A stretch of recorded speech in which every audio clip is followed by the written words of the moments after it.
All right, everybody, welcome to another episode of the Break the Rules live stream. I'm your host, Lev Polyakov, and today we are here to talk about a real passion of mine, animation, cartoons, whatever you want to call it, and how it's affecting the brains of people, because I really think that even though this is, something that people could excuse as, oh, this is just entertainment, I really do think that something like animation influences society, since it really gets you when you're young. And from there, it does contribute to the kind of mindset that you have for the rest of your life. And this is why we are going to be talking today about the modern state of animation, as well as what came before, whether the mythologies that we originally had got, subverted somehow, or, became corporatized and became stuck in this panopticon that a lot of young people find themselves in, where they're scared of their own shadow. But we are going to start this conversation off with Spumdonor, but before that, I want to introduce the amazing panel here, including Spumdonor, who I consider to be an animation philosopher, even though you are not somebody who is in animation as far as an animator goes. You have the heart of an animator, albeit a very, frustrated one. So then we have thank you. Thanks. You're welcome. Thanks. You're welcome. You're welcome. And then we have my friend James Glasscake, all the way from Britain, terrific animator, and works on Smiling Friends as an animator there. And we have a longtime friend, old friend, Patrick Smith. Thank you so much, Pat, for being back with us today.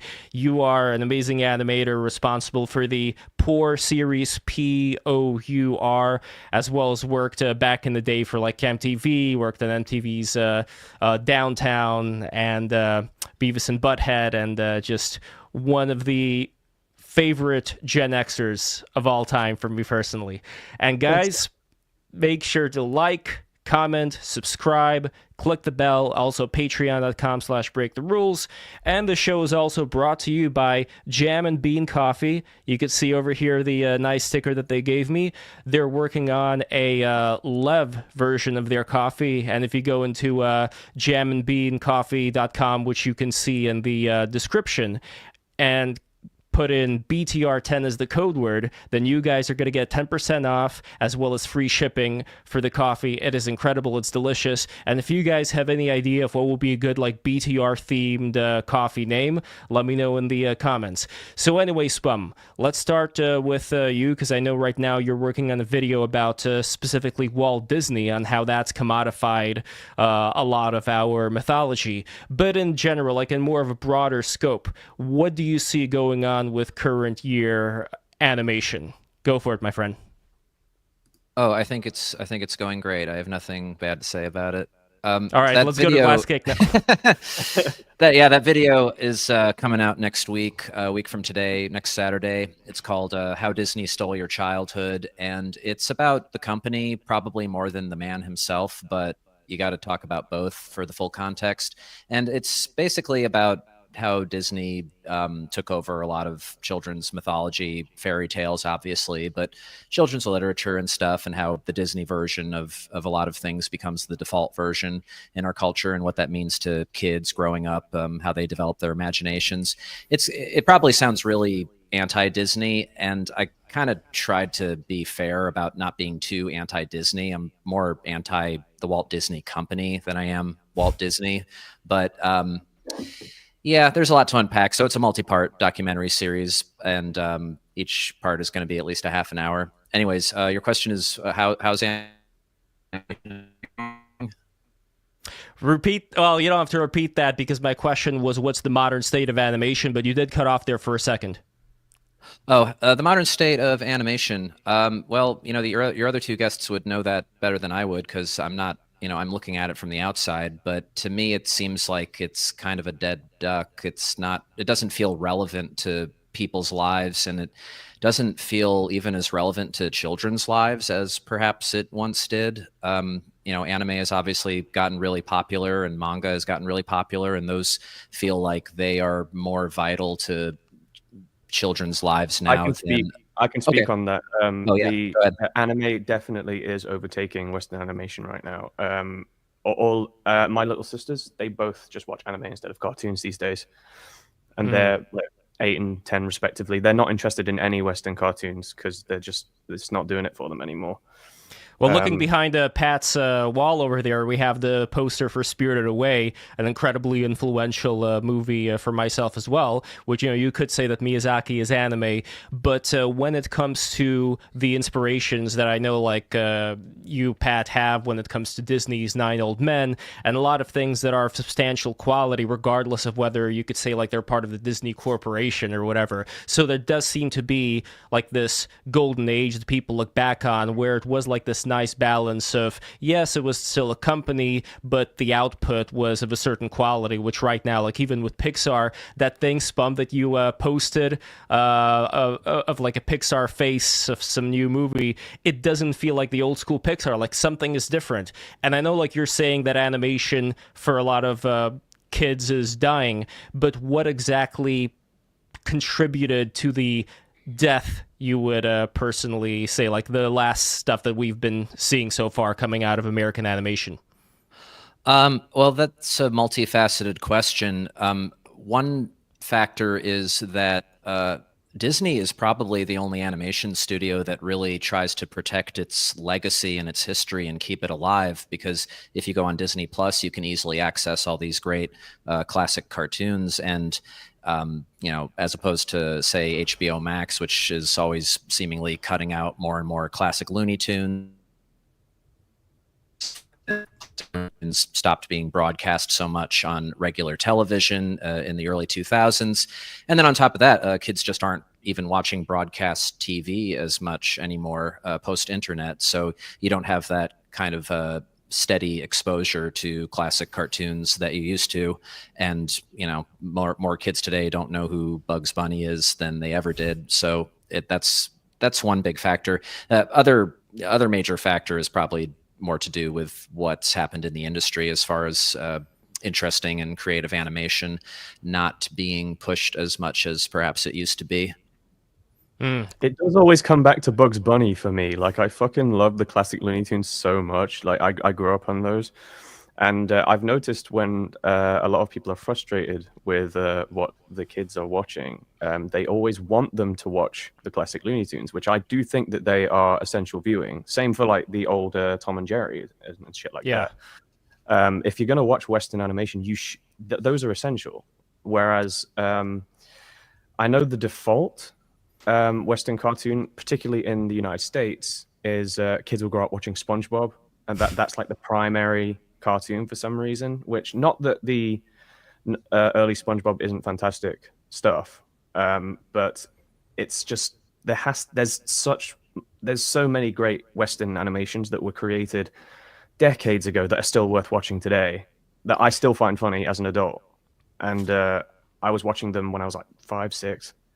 And same thing with yourself, Pat, as well, right? Like your influences were, like I said, Disney and Bugs Bunny and things of that nature. Do you also notice this shift? Like, not a lot of the old stuff is being given to younger people, save for your own family, of course, but that's an exception. I'll be honest. I stopped watching contemporary animation a long time ago, because there's just nothing there.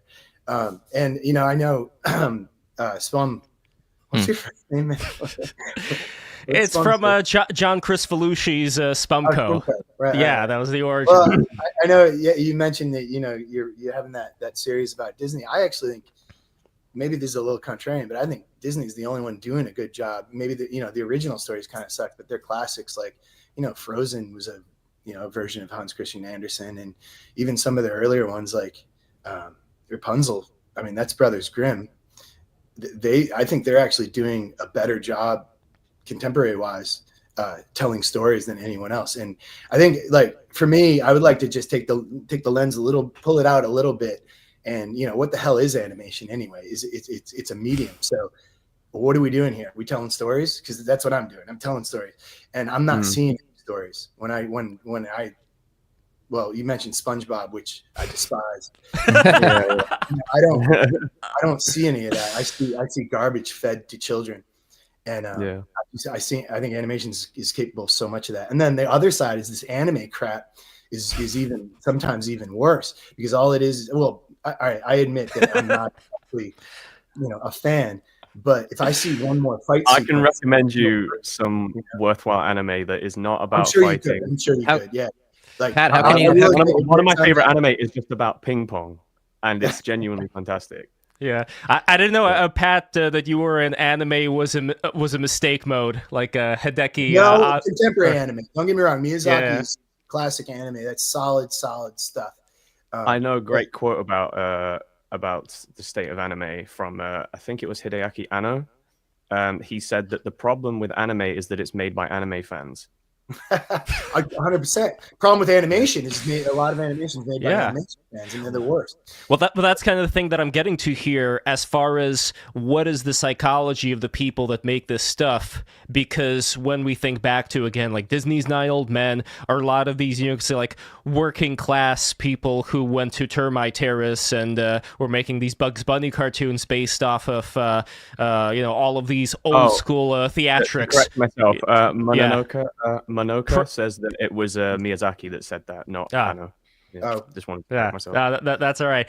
But you understand, right? Like the point here is that you have a lot of these old school people who grew up, you know, back in the 20s and 30s. You know, they were watching vaudeville. They were watching things that also came out of these very testy environments. Because you were like an immigrant coming over from, you know, like the Pale of Settlement or Italy or wherever, and you were living, you know, in the hood back then. Life was tough, and you had to figure out. You had to improvise. You had to have street smarts, and I think all of that kind of fed into the animation culture that a lot of, you know, the earliest generations who were watching this stuff grew up with. And that kind of old school toughness has in a way been replaced by a therapy session, which I don't know, like James, we were talking before about something like Steven Universe, you know, hence that thumbnail, you know, with that smile. I haven't watched that many episodes of that show, but it does have this very therapy-oriented thing where it does seem to be more for the creators of the show than the people watching it. It's for the people working on it. It's not for the audience. There's no... I know that... I don't know how weird I want to get with this conversation, but people... this shit gets buried deep in people's subconscious, and then they walk around in the real world thinking that they're actually a crystal gem. It's no different to like when Harry Potter came out, people were calling themselves Hufflepuffs and Ravenclaws and shit. And I think that that's like not healthy. Like, I don't. Like the Steven Universe crowd were vicious. They were absolutely fucking vicious online. I don't know if either of you are familiar with how nasty they were to everybody just for not being their favorite brand of kind that they saw in a fictional universe. But and there was that saga, by the way, don't forget, with the fat pink female being drawn as skinny, and that caused death threats to be sent to the girl who drew her as skinny. Yeah. I mean, it's a dark thing that happened, but yeah, someone got bullied into suicide over coloring a character with their skin too light, and they were like, "Oh, you're whitewashing the character," and then they got bullied into suicide. And it's like, this is supposed to be a cartoon about friendship and being kind to everyone, but really, the people who watch it are fucking deranged. Yeah. But why is it that we got to this point in the first place? Is it just a matter of, you know, to pull back a little bit and look at the broad picture here? You have these tougher times when people had to get really creative and very wisecracking, and then all of a sudden a lot of millennials are at home, they're absorbing, you know, animation, but they're not really absorbing that much of real life that would, you know, like Mike Tyson said, everybody has a plan until they get punched in the face. They're not absorbing so much of that world. And then you have them bringing this, you know, snake eating its own tail kind of logic to a lot of these younger people. Yeah, Lev, I have maybe a theory about that, which is that it became very... The animation world became more insular after the internet because people have to go out in real life more and draw on that observation of people and real life experiences and put that into what they were doing. When people started to live online more, that reflected itself in the animation industry. And so far as the culture, I mean, the internet was really good for animation in one sense because it gave us something like Newgrounds. But the dark side, the flip side to that, is that it gave us like Tumblr animation culture, and cartooning culture, which isn't to say that there aren't a ton of talented people posting their stuff on Tumblr, but I think you got the negative aspects of socialization or anti-socialization that we associate with being terminally online. Those flourished on Tumblr along with a lot of weird ideologies, and eventually, certainly before the end of the 2010s, that manifested itself on a lot of new shows that were being made for television. Well, when it comes to the Tumblr artists, I support them in the sense that they were using art as a means to figure themselves out. But then it became ideological. So once they'd figured themselves out, they felt like they had to force everyone else how to behave in order to adhere to this new identity that they had formed. Whereas on Newgrounds, the artists were primarily concerned with entertaining the people watching the art, consuming the art. It's the complete opposite, which is why those two communities could never get along. And Pat, is this something that you're also seeing in just your own world of, you're in the animation scene, but you're also teaching as well? I think you're still teaching, right?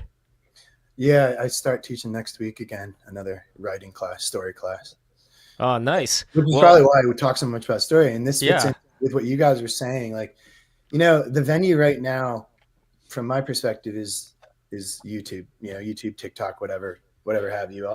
As much as you like them or don't like them, it's the venue right now. And let's take a trip back in time and really look at all the venues. And then it's humbling because you realize we're just slaves to the venues. And once the printing press came out, they were a slave to books. Once radio came out, they were a slave to radio. Once film came out, slave to radio. And artists and storytellers, we just kind of fit the mold of whatever venue is happening. And I'm not sure if we really have all that much control over it. So we just do our best. And obviously a lot of people, especially now when everything is so accessible, anybody can post something. It's easy to point at a lot of crap. We have a good comment, by the way, over here from Keegs, who says Bob Clampett used to go out to jazz clubs and get his ideas from actually experiencing the world. He'd go to theaters to see how audiences were reacting to his cartoons. So that is the missing link, right, Pat? Like, because everybody's... Well, that happens today, though. Who's to say that doesn't happen today? I mean, YouTube analytics is the ultimate theater. If you think about it, Bob Clampett went to a theater, sure, but I know exactly when people stop watching my film. And the handheld theater, in a lot of ways, is way more complex and telling about an audience than an old theater. That said, I love the texture of the theater. I love all that crap. But you do have to live in your time. Right now, it is not a theatrical era. I don't pay attention to analytics at all, man. I just don't.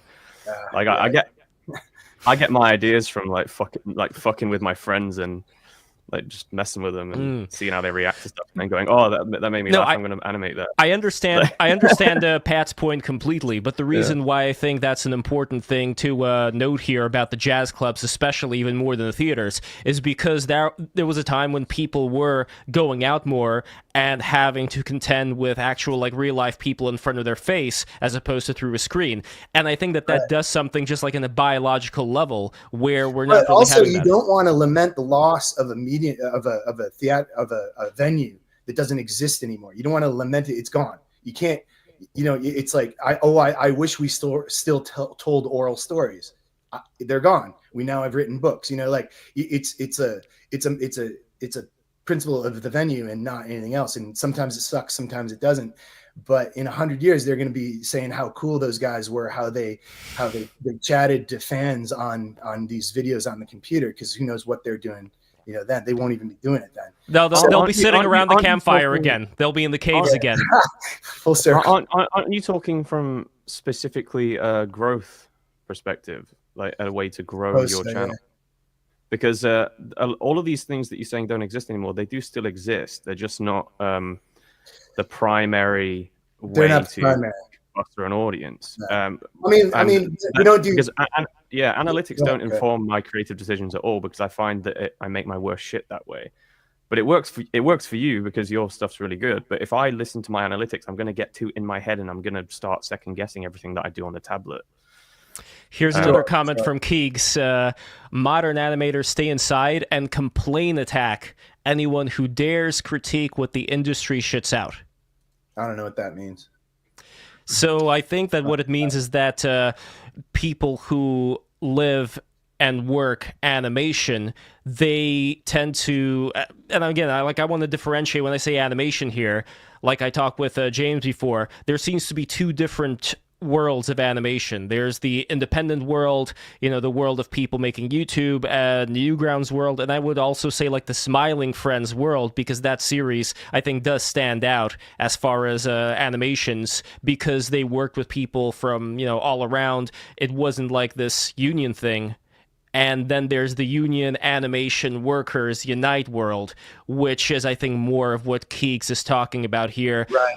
Where it's difficult for people who are in that position to have any kind of contrary thoughts, because your job depends on the people around you being pleased. So as far as like how many true believers of a certain way of life there are, it's hard to say. But a lot of people, I don't think they even have a choice. I think it's either just like shut up or you'll get fired. I don't know. Like James, would that be accurate to people within the animation workers environment? Are you talking about the whole "don't ever freaking do this" in the industry people? Yes. Yeah. Like that hasn't been my experience with the circles that I work in, but the people that work for Warner Brothers or Disney these days, they all are hoisted by like their HR departments, even when they're not at work.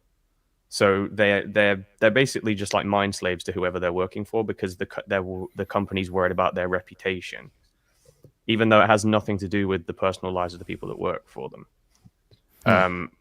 Whereas these more independent, like if you're a contractor and you work for people that are normal people, they're just gonna be like, look, that's their own thing, that's their business. Like to me, it's like evil to work for a company and then have to like agree with everything that they think.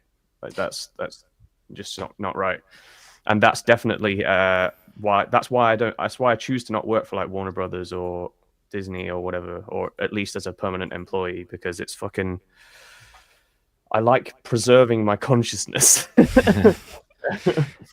But Pat, going back to the MTV days, let's say, I don't think it was like that. I mean, I wasn't around during that particular time, like when you started off with Beavis and Butthead. What would you say was the environment back then versus what James is talking about now? I mean, there was a little of that. You're working for someone, of course, so there's a little of that type of stuff. But I think back then, not to reminisce about the 90s or anything, but it was just, there weren't many people doing it, and it was just a pretty cool vibe, and no one was interested in making anything for kids, which made it instantly interesting. And we all loved Beavis and Butthead. That was a huge deal because we loved what we worked on and we believed in it. And we knew it was a cultural phenomenon, which helps a lot, which is actually pretty rare that you're working on a cultural phenomenon when you're doing it. Usually it takes, decades later to know that. But we all knew it. And I don't know, we were young, and it was a good time.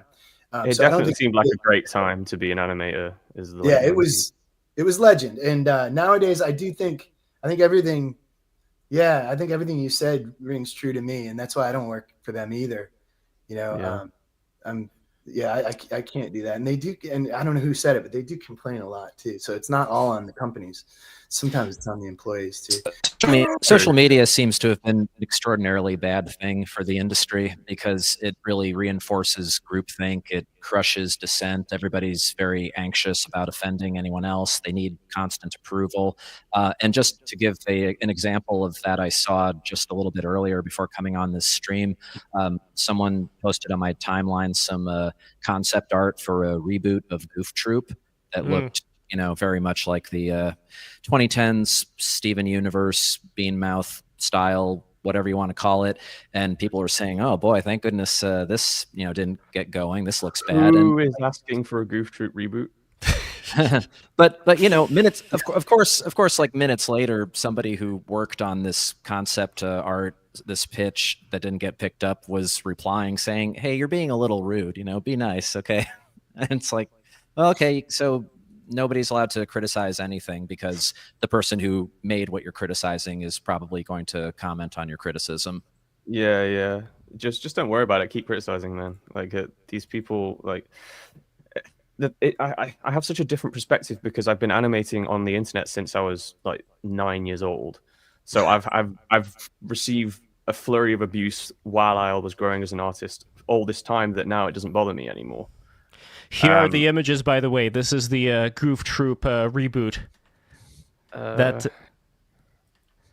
So I don't know what you guys think, but it does seem to be in that style of the bean mouth, which I do wonder if that is a separate conversation from any ideological stuff. Like, why is it that this particular style ended up dominating a lot of new animations? It's simple shapes. It's easier for a large swath of artists to adapt to, I think.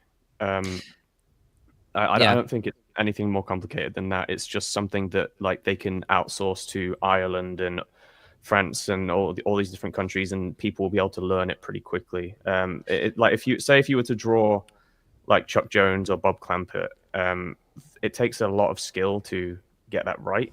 So it's not very profitable to try and mass produce cartoons on that level. I really don't think it's anything more complicated than that. Even though I am sick of fucking looking at it. Smiling Friends is pretty simply drawn, but at the same time, there's a lot more freedom with how you draw it. Well, but they get around that by having it mixed media and stuff and mixed styles. And they're also. And that show has so many funny drawings. It's like the excitement of it, I think, for people was that you knew you were going to see new drawings in every episode. Like the artists weren't being held back to stay on model all the time. And I think like that dovetails, that style dovetails with social media somewhat. This is just my crackpot theory, but I think when Tumblr cartooning was really getting going and a lot of people were developing their skills and wanting to share, they wanted a sort of instant feedback of approval for what they were doing. And that style got popular because it was sort of easy to draw and people could master it somewhat quickly and then just be a part of the scene. But even just as far as the practical level of, yes, it's easier to outsource because it's a simpler style. There's a quicker turnaround on it. Simple art doesn't. It's full of great TV animated cartoons that were drawn in very simple styles. Obviously Hanna-Barbera, but other Jay Ward shows. And being drawn in a simple style doesn't mean it has to look like that every single time. Yeah, I fucking love South Park. I love South Park, and I love the older Monty Python animations as well. Like, it's I don't know why everything has to look like Bean Mouth now. Not that it's something that like I haven't again like you said, Pat, I don't even watch cartoons anymore. I haven't watched them in years. But it does depress me that there's a lack of innovation. If you're going to come up with simpler styles for people to watch, come up with a new one. Like it's like Hanna-Barbera and South Park and all of these sort of simple styles from the past that were made to be economical. They don't look anything alike, and nobody's innovating on that anymore. Yeah. Why? I don't understand it. This is a good comment from a Tiger Shark over here. Cartoons are symbolic exchanges, political, and I guess he meant in real life. So it is true, like the way that we draw something does say a lot about, says a lot about our society. But it really does in a way, doesn't it? Because like the way the Japanese draw, for instance, even though there's obviously a whole variety of styles, it does still have something that unites it together, which says something about the history of the people who created it. And the same thing could be said about, Fleischer and even something like Dexter's Laboratory and Powerpuff Girls. Like that era, I think, was a good one when it came to trying to emulate the Hanna-Barbera stuff, and I would even say improve upon it in many ways. So that environment, like Pat, this was also around your time as well, and it was corporate, like they were making stuff for kids, yet they were able to still have a certain amount of freedom.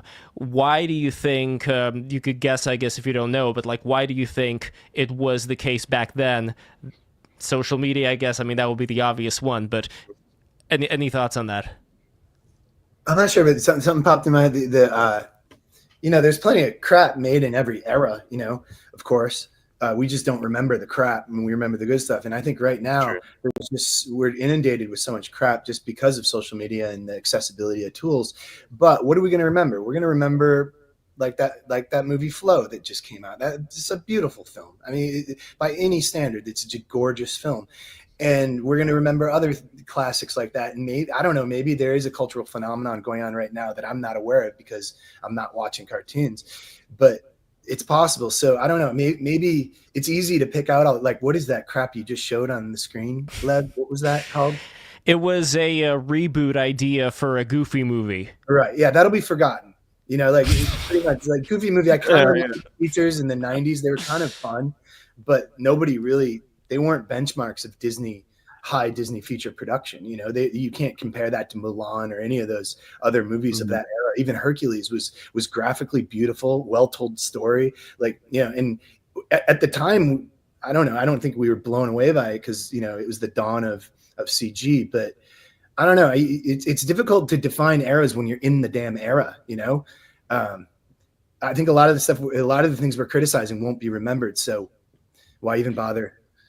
Yeah, it's like the whole bean mouth phenomenon hasn't even been on my radar in years. Yeah. Like, that was more of a 2010s thing that everyone was losing their fucking minds over.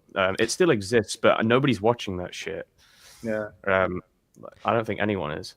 It still definitely exists, though. So the question is, what is the defining era? You could look at art, you could look at fashion. I don't remember the word for it, but there has been this idea that after the 2010s, any kind of style, because everything is so interconnected, can't really exist. Like, you have like little fragments of different styles that people get into, but there isn't like anything overarching. Like, you could say in the 1980s there was a very particular 80s vibe, you know, 70s, 60s, but after the 90s, you know, you could say 90s. Are we going to get into a stock culture debate? Is that what you're? Yes, yes.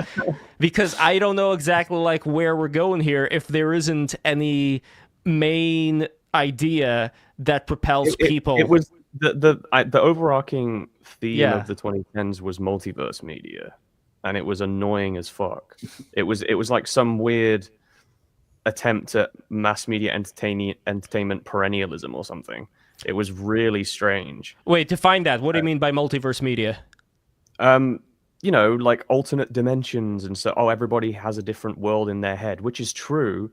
But every piece of media became that. So like Black Mirror, that would be a big one. Yeah, Black Mirror. Yeah. Exactly. Yeah, Black Mirror is happening in real life, everybody. It's real life. Don't just turn off the screen. It's real life. It's Black Mirror. But that is, I think, an important question, though, because, again, I don't really think this is just about cartoons, even though this is what the stream is about. It is also, you know, like James, you always talk about how life is a hall of mirrors, where we see something and we reflect it, and it creates, like, this viral, you know, contagion. Well, if I want to loop that back around to cartoons, if you ever watch clips of people at comic conventions, and they're meeting their favorite creators, and they go up to the microphone to talk to them, sometimes they'll say they're watching like some fucking Boba Fett show or whatever. They'll go up to the mic, and then they'll be like, "Oh, I saw this character in the background. I was just wondering if they're gonna develop that character some more, because I kind of thought they looked cool." And the reason they're asking is because they identify with the character, and they want to know what the personality of the character is so that they can copy it in real life. That's what I mean by the fucked up wall of mirrors that we live in. People identify with fictional characters all the time, and it leads to like brainworms. Well, here is a comment from, by the way, a good friend of BTR and one of my sponsors, King of Biltong, BiltongUSA.com, BTR10 in the code. So over here, it was 18 years ago today. We used to babysit this little girl named Macy. If you let her watch SpongeBob, she would emulate the theme song for the rest of the day, becoming an ungovernable, psychotic animal that only knew how to scream. We stopped letting her watch TV at all. There you go. Well, something that people overlook all the time is the fact that cartoons are often for children one of the first forms of artistic expression that they get exposed of, and they have a tremendous influence on us in our early years. And that sort of, I think, people have the attitude like kids can't be that good because they don't have standards yet. And that's true in a cynical sense. But if we want to be responsible to children, we actually owe it to them to try to make sure that they receive only the best possible. Yeah, the parents need to have standards. Like I was read like Aesop fables and fucking what I watched Looney Tunes and Wallace and Gromit and Mr. Bean and just fantastic shit like that. And it's good for your brain. It's good for your brain. And if you just fucking put your kid in a stroller and makes them watch SpongeBob all day, every day, they're going to start thinking they're Patrick Star. I mean, there's much worse than SpongeBob, which is taking a beating in this stream. But yeah, I know what you mean. Coco Lemon? I don't know. I don't know anything about Coco Lemon. Stuff like Coco Lemon is fine for like a baby. Like it's just teaching you how to count. Like, are you really gonna take issue with like something for 1-year-olds, Lev? Like, I don't know if it's only being watched by 1-year-olds though.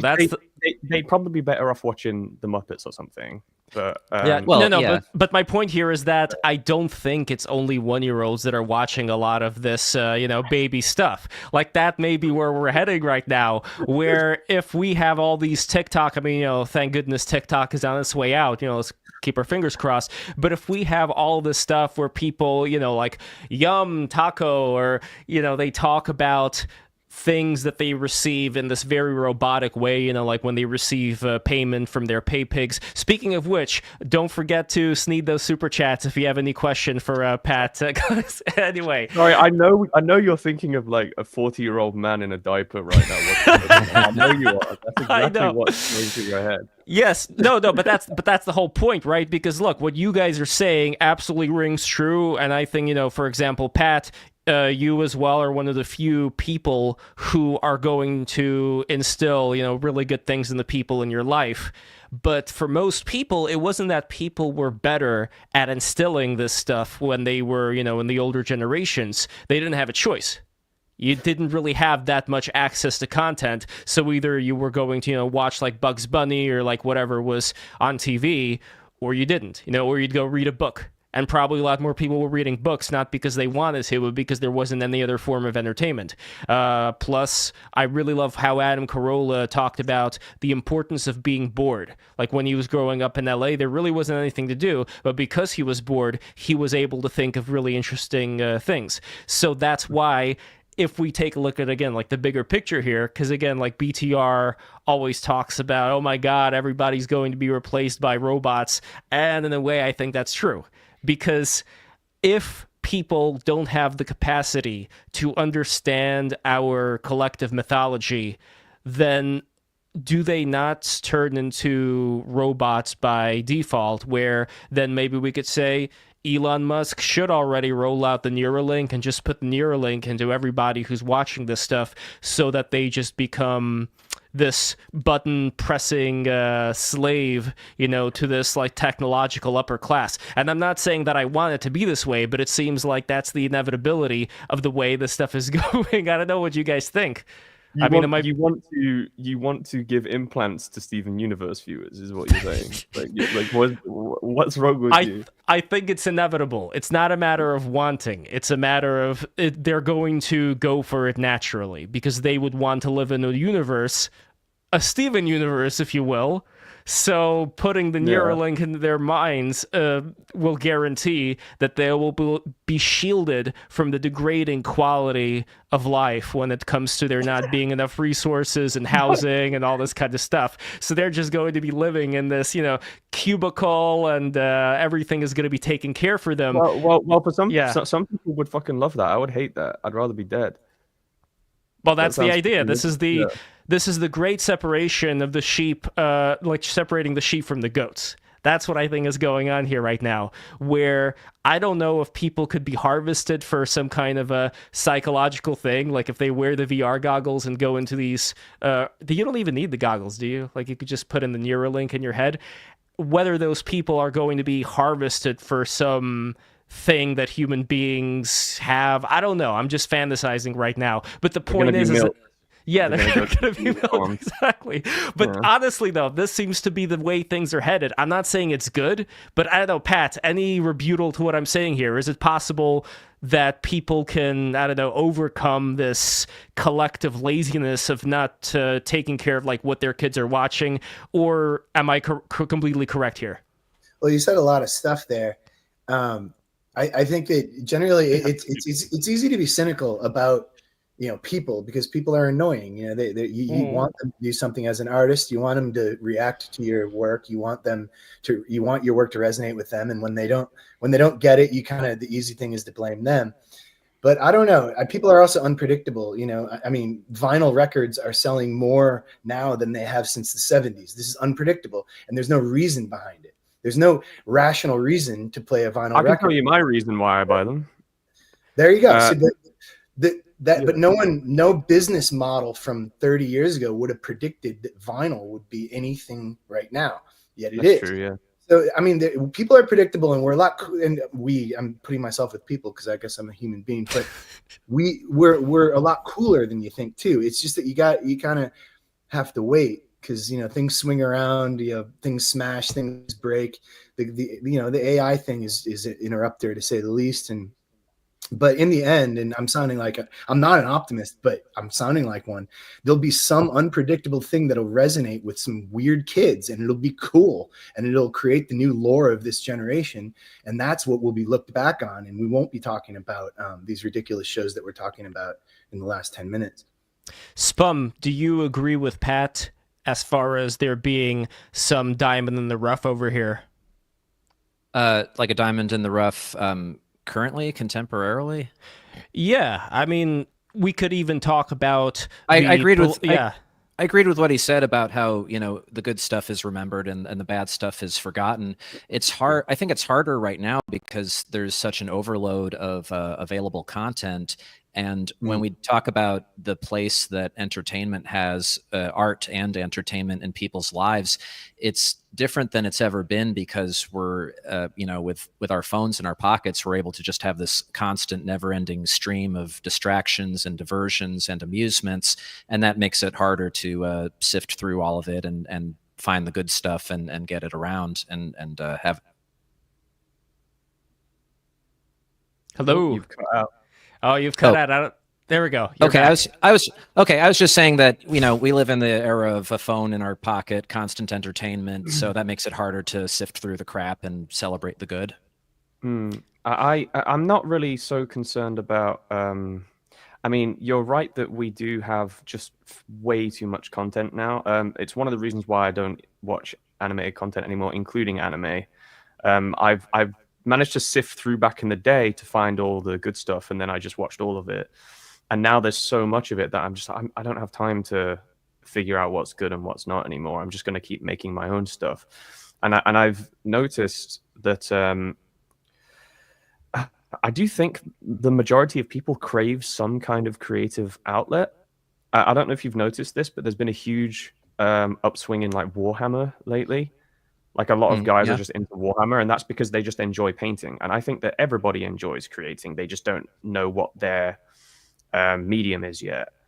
And a lot of people just end up defaulting to like Warhammer, filling their head with a bunch of like meaningless lore and stuff and painting these little plastic figures, which, good on them. But I do think that there has to be a better creative outlet than that for your average person. The phone, before you sell it short, I call it the handheld theater, is an interesting device, because yes, there's too much content. I think everyone can agree with that. It's a product of our day. It's too much content, but at the same time, the accessibility is outrageous. And also, I'm an audio guy, and no one ever mentions how good the audio is when you're watching the handheld theater. Because everyone has headphones on, and headphones are freaking sweet, man. Like, you can really hear stuff. So when I'm watching movies on my phone, I'm really enjoying them, and I've kind of made my peace with the phone. I originally, maybe even as recently as maybe 5 years ago, I was hostile about it, but now it's almost where I go to watch content. I have to admit, I guess for better or worse, I can't believe I'm defending the handheld theater. But like I said before, it's a reality that we have to use. I like my phone. Not, but the issue is the majority of us grew up without them, so we actually have attention spans. Yes. And the shit like TikTok and YouTube Shorts, I've seen it happen. People that I've known personally who maybe struggle with focusing, or like they're not very good at, like they've never read a book, so they can't hold their attention for more than like 3 seconds, and then they watch shorts and they're just scrolling constantly, and then they turn into like a mutant.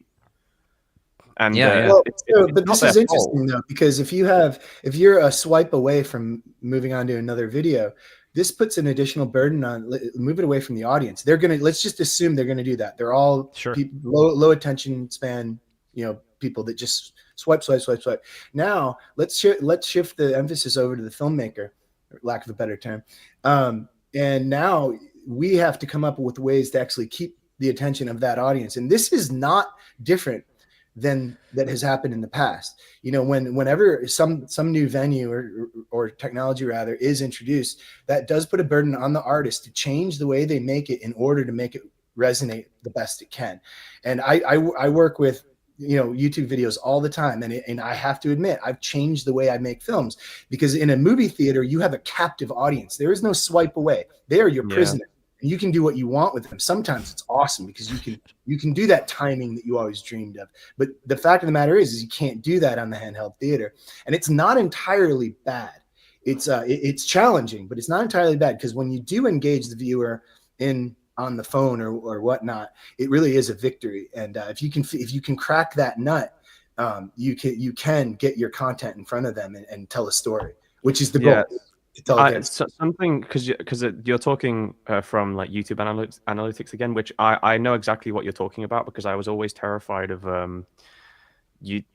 paying too much attention to YouTube metrics, having to change my art too much, because like timing is my favorite part about creating animation. And it's weird, like the one trick that I did do, like I made a cartoon of a guy like bullying a genie.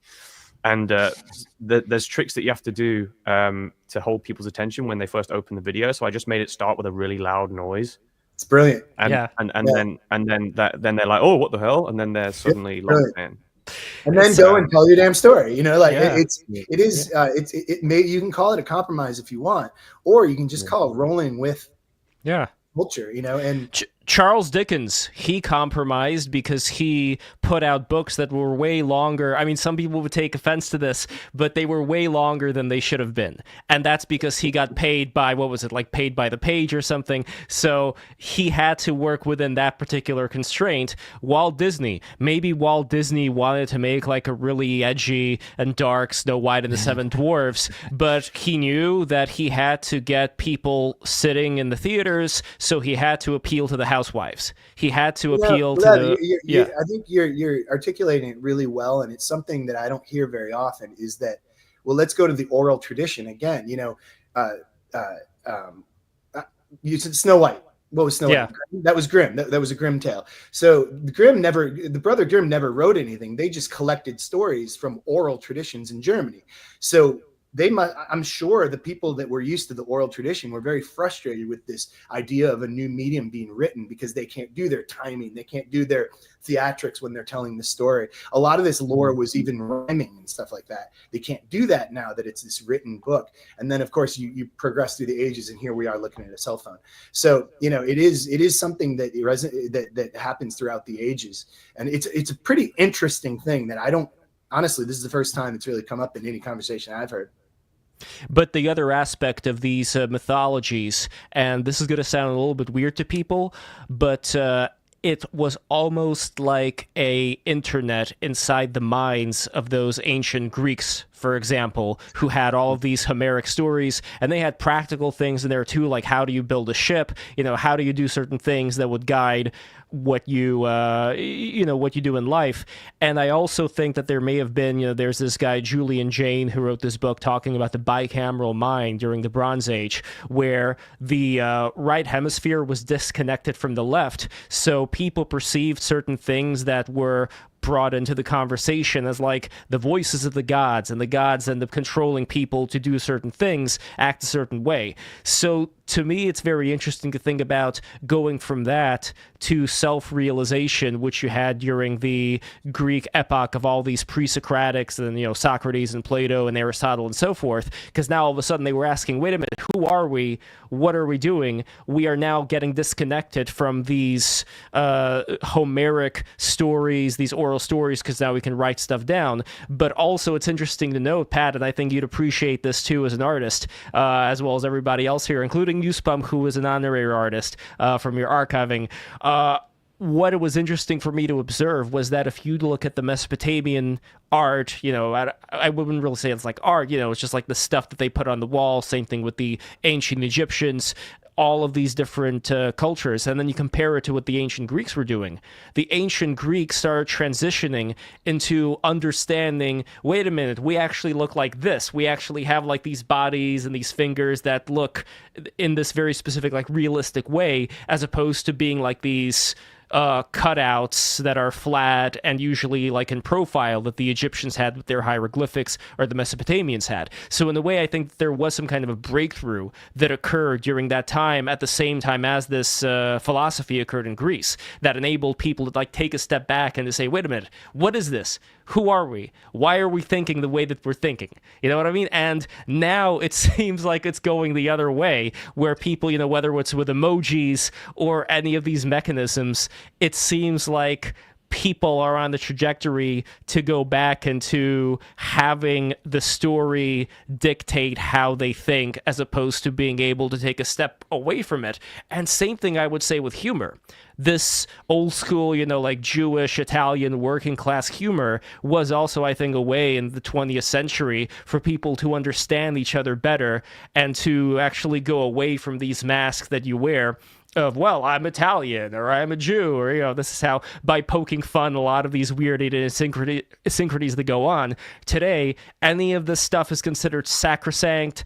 It's on the profile of all of these, you know, young people where I have this medical condition and this is my sexual orientation. It's like, the thing is, you can still do that stuff like that. I just do it anyway. oh, you do it. But again, we're not talking about the people who realize the situation they're in. We're talking about everybody else here, and that's kind of the issue, where we'll be fine, but it's like, will society be fine? You know, I love that you're linking ancient Greece with this, and because I can't remember who mentioned Aesop. Did someone mention Aesop? I remember someone. I mean, this is like 600 BC. These stories, yeah. You know? And it's funny that you're mentioning ancient Greece, and this has a direct link to animation today, which is pretty hilarious if you think about it. Mm-hmm. I mean, I wish I could be there. These ancient bards walking around telling oral story traditions. Well, like Aesop created like, what is it, anamorphic, whatever that word is that means a anthropomorphism. He invented this shit, and it's so cool that we can sit here and talk about something that is ancient and link it to, you know, stories told, digitally. It's pretty cool. Good point, Lev.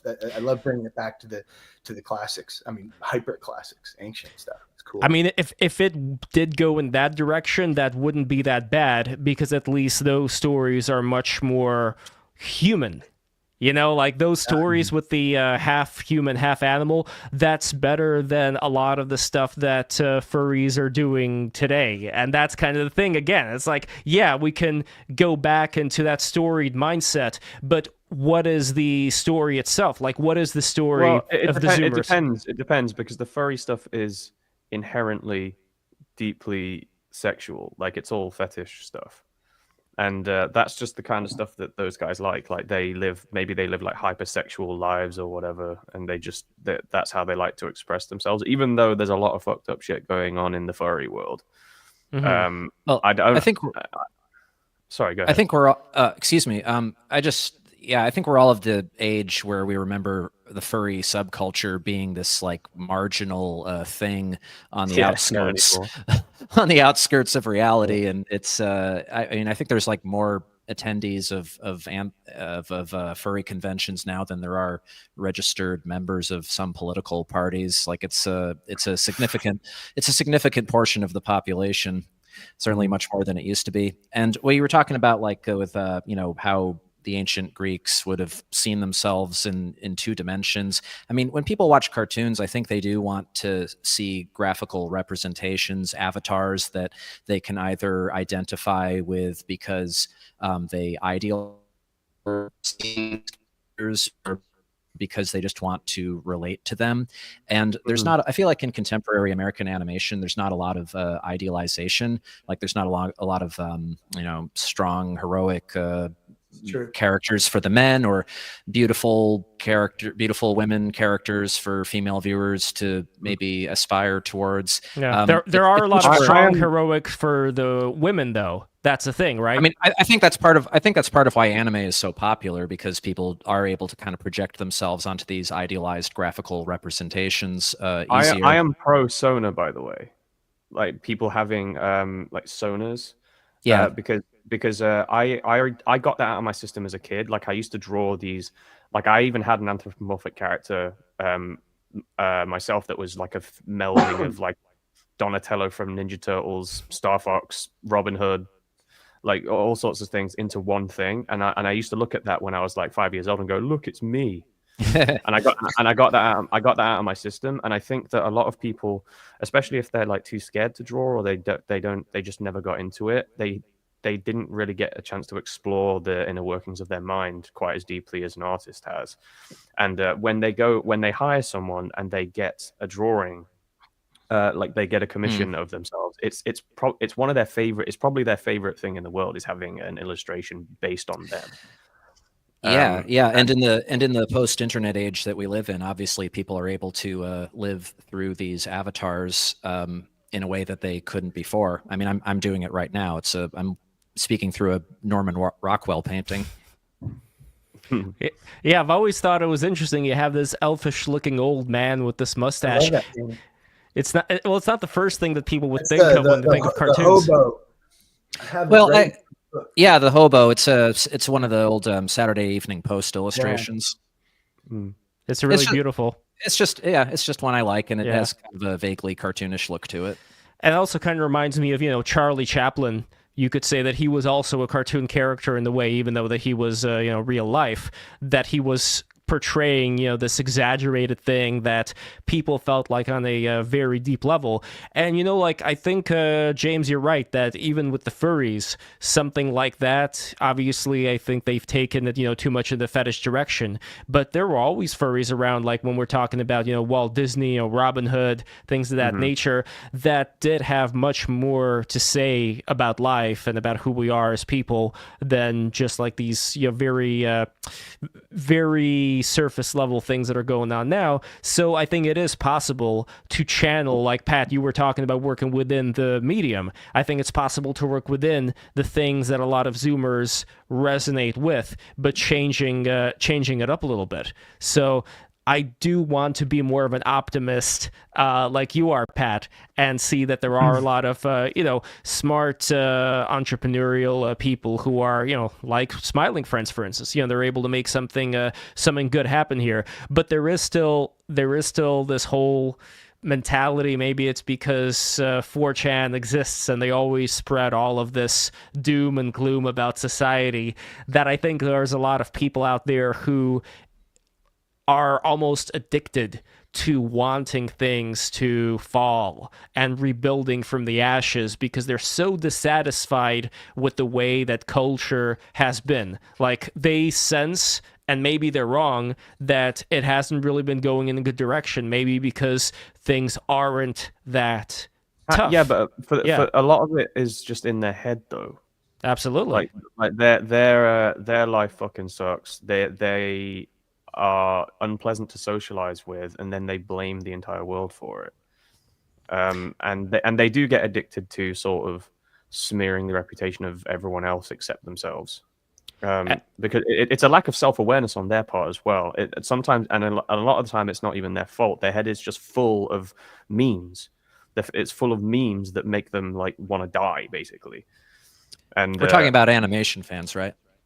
I don't know. You're pretty universal. Yeah, they're included in that equation. Yeah. Yeah. I mean, 4chan originally was an anime-related image board, right? Like, that was the thing that made it what it was. So people who would go on 4chan, they already, I think, look at anime, and I'd say broadly, like, Japanese culture as being like, oh, man, they're so organized and so,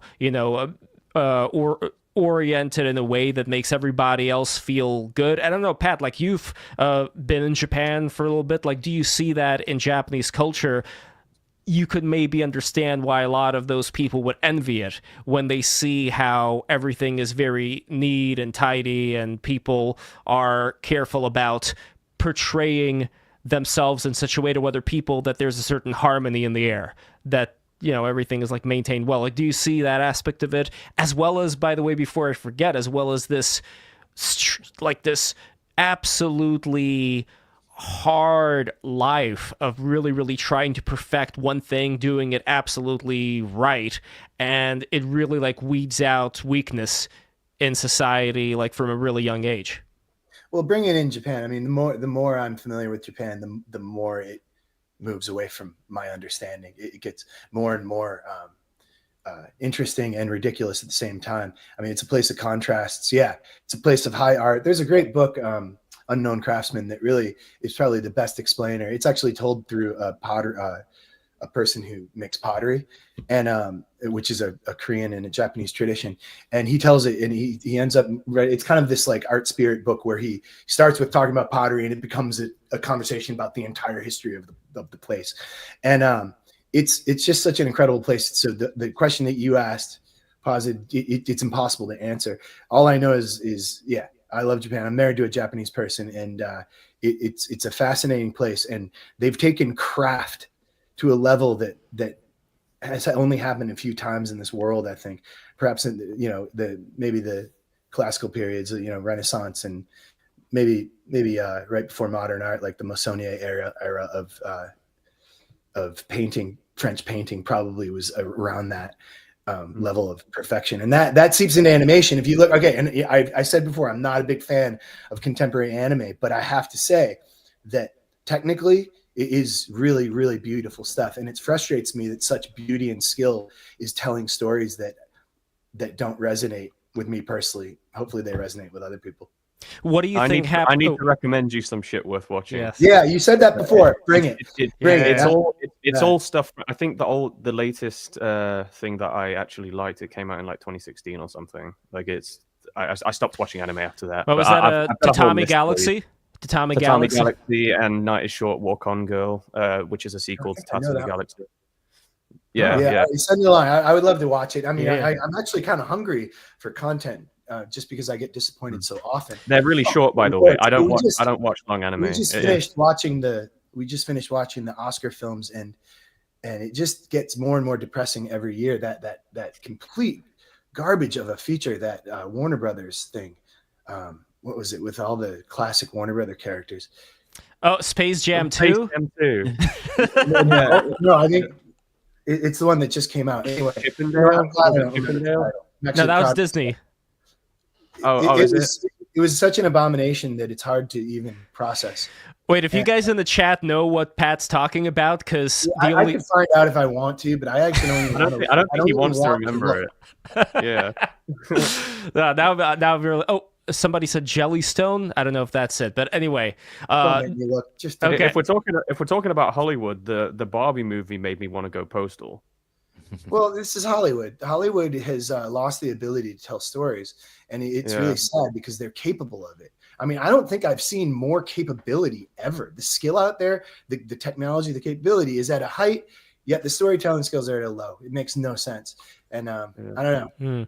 I think it actually does make a lot of sense if we talk about, let's say, somebody like Curtis Yarvin, who was a BTR regular, and the New York Times did a piece about him, which I think came up today. He's like this neo-reactionary monarchist guy, but he always talks about how the dominant culture, which again, like with Trump winning, that may be changing as well, but that the dominant culture has always been decentralized to the extent that you can go to Yale, you can go to Harvard, and it's not like they have some handshaking agreement that they're all going to think the same thing, but they all think the same thing as far as like, the professors and the students and all that. So I think that's why you may be seeing this reluctance of people to do something truly creative to stand out, because they may be afraid, just like we were talking before about like the animation workers, what exactly is the other person going to think? If I'm like the blade of grass that's up a little bit too high. I don't know if that's like a Japanese phrase or not, about like cutting off or Chinese. In the UK, it's called tall poppy syndrome. Tall poppy syndrome. Yeah, where it's about the sort of repressive culture we have, where you're not really supposed to express yourself a little too much. The UK also doesn't really have much of a reverence for art, even though we've created like great comedies and stuff. Yeah, like people here don't give a shit about art, which is kind of. By the way, somebody in the comments just named it "The Day the Earth Blew Up." That's the. Okay, so here's the thing with that. I haven't seen it. What I thought was the case was that these artists were researching, old school termite terrorists, Looney Tunes stuff, but that is not the case. I don't know, like Spum. I'm curious what you think about the. Termite terrorists. I wanted to bring it up earlier. Well, I was looking forward to the day the Earth blew up. I thought it looked good. It's not good, Pat? How do I answer that? Yeah, it's one of the worst things I've ever seen. You see, I struggled with the new Looney Tunes cartoons so much because the reason why we have to use a contemporary word, it's cringe. It is pretty cringe. But the reason why the classic Looney Tunes were good is because these people would just lock themselves in Termite Terrace, this little building, and then they just bash each other over the head until they made each other laugh and then write it down. And these new working environments don't allow for that kind of shit. Like that's Spum. Yeah. You're a big Ren and Stimpy fan, aren't you? That's the same sort of philosophy. Kind of, yeah. Where these people would. The reason why these things happen is because the artists were willing to sort of torture themselves and each other until they were laughing so hard they were falling out of their chairs. Right. It's funny you mentioned Ren and Stimpy because they actually you could see the effort to go that direction, and it was an utter failure. They just didn't have the magic that John K. magic they had. They just and maybe it was too big of a production, maybe because I do. And by the way, I unfortunately I have a lot of friends that worked on that film, and they're probably going to be all pissed off at me right now. But just it's not the same. Obviously, like after Ren and Stimpy, everything has been influenced by Ren and Stimpy. It's like talking about the Beatles. Like nothing. Rightfully so, I think. Yeah. Nothing that came afterwards hasn't been influenced by it in some way. But I mean, I admire the efforts of the people who made the Looney Tunes cartoons to try to get back to that. It seems to me like the biggest problem of animation for a long time is how compartmentalized it is, how spread out, sometimes, usually overseas, but even before it goes overseas, the creative processes, you don't have that room full of guys like Termite Terrace making the stuff together and injecting some kind of spontaneity, humanity to it. Ren and Stimpy did have that. Bakshi's Mighty Mouse before that had that, and that hadn't been around since forever. So yeah, I could sort of understand maybe that being missing even in the modern Looney Tunes where they're trying to recapture that, but it doesn't quite come together. They were so close. What was an interesting the recapture was interesting is I'm a really big fan of these new Mickey Mouse films. These they really reinvented it. It's very vectorized and it's very Paul Rodish's Mickey Mouse. They're so brilliant jokes. And I realized I think he had to just leave it. He had to leave the old where the old is, and he recreated it in a really creative way, and it's actually watchable. As opposed if he tried to really do it like they used to do it, which is impossible. It would have looked like that last Looney Tunes one, The Looney Tunes cartoons, it was like a Bob Clampett and Chuck Jones pastiche, whereas no one on the team was trying to do something new with it. And they're not Bob Clampett, they're not Chuck Jones. We've already seen those. We already have those. We don't need to see it again. I like them, but that's a valid criticism. Yeah, I'm not saying they're bad, but it's just a repeat of what we already have. And these characters, there's so much that you can do with them, and I want to see some crazy person take them in another direction. Yes, it's the only way to do it. Because it also feels like when you bring something up that's attempting to be something like it was, but is far below that level, it makes you long for more of, like the actual Clampett. Like if we can resurrect him and resurrect Chuck Jones and have them be like these zombies that are making animation again. But unfortunately, they're in a different world right now, so we can't. And it's a different era, like Pat, you were talking about as well, that we can't grab an old era and bring it to our era. It's just like people thought different, people were different. So it's like, what do you do with the way that people are thinking today so as to make the most of it, rather than do something that you're not going to be able to, reach the pinnacle of in the first place? Yeah. Well, I think part of the reason the 90s was such an important and great era for animation in America was because the people who were getting to make their own shows at that time, they had been raised on the classics, but they were trying to bring themselves to it and do something new and express something unique. And they hadn't gotten, it's not like it is now where there's sort of a recursiveness of everybody copying everybody else without even having a baseline of classics that they grew up on when it comes to old cartoons.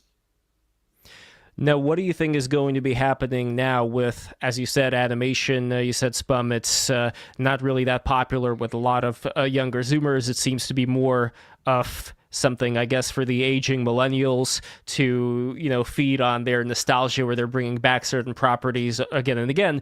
So what exactly in this short format, maybe, because again, I don't know, like if people are even going to be watching feature films the way they used to, what do you think is the next thing to look out for, that diamond in the rough that I was referring to earlier? Where do you think, if it does come from somewhere, where do you think it comes from?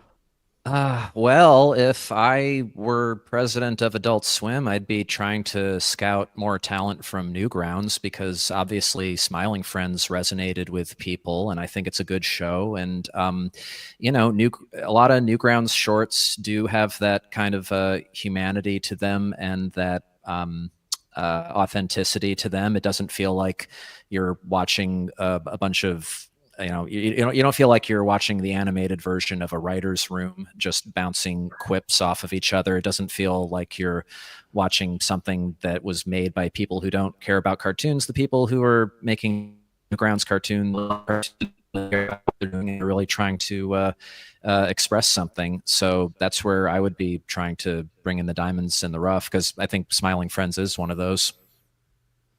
James, I mean, I guess you'd agree. You're working on that, and you've been contributing a lot to the animation in Smiling Friends. As far as whether it's going to expand, I mean, God, I hope so. Like I said to you and Pat, like I would love to go back into animation as well and do things of that nature. I keep saying, like, once BTR is like at a certain level, I'll go back. No, I really want to do it. But when it does come to these more shorter forms, what exactly could be done there? Because that's not really Smiling Friends, even though you could obviously make YouTube shorts from different sections of Smiling Friends. Do you think there's going to be... How are we talking? Like, what do you mean by shorter form? Like, Smiling Friends is only 10 minutes.